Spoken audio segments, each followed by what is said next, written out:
One thing pretty much everybody here at the CBC and on the podcast loves talking about is the box office numbers, looking at them early, seeing how they track, and seeing what people were correct, who wasn't correct, and how the film in the long run might defy some of the expectations. Unfortunately for The Rise of Skywalker, it's actually falling behind many analysts, and now as the Thursday numbers are out, people are starting to worry. So let's talk about the numbers, what they mean, and what is the outlook.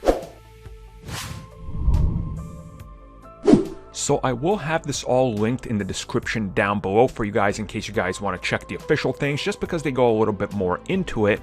But Star Wars The Rise of Skywalker, of course, has those Thursday numbers coming in. Now, expectations were that the film was going to do 180 to 220 million in the long 3-day forecast. Now, with the first numbers coming in at 40 million for Thursday evening previews, this puts it below the expectations, meaning that it does not compare to the Thursday previews of The Force Awakens, which was 57 million, or Star Wars The Last Jedi, which was 45, meaning it's tracking about 5 million, maybe a 0.5 up or down. We won't know the official numbers till they're confirmed in a couple of days,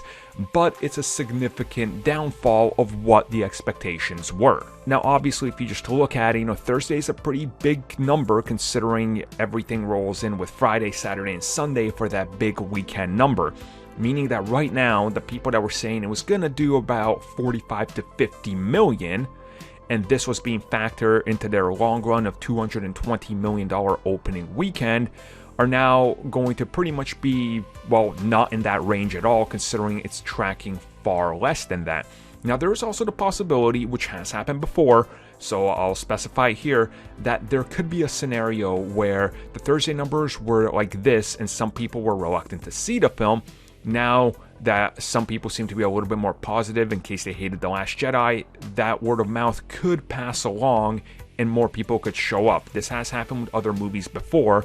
but as of right now, it's looking like the movie is going to suffer from pretty much the last two entries, but also you could say the loss of interest, I think, is a big one. And if we just look at the pattern of Star Wars, the third entry for the original trilogy was not the highest grossing. Neither was The Sith, which came out, I believe, in 2005. So, there's some sort of connections to be made here that people maybe lose interest. But then again, I think the final weekend numbers are going to be the ones that are really worth a look when those are out, because those are going to spell a very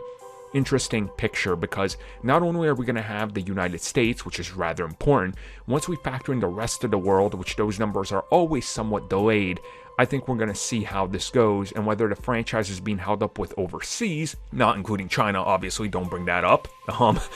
or is this something that's going to have to get reevaluated in the long run for Disney and how they approach this big budget franchise?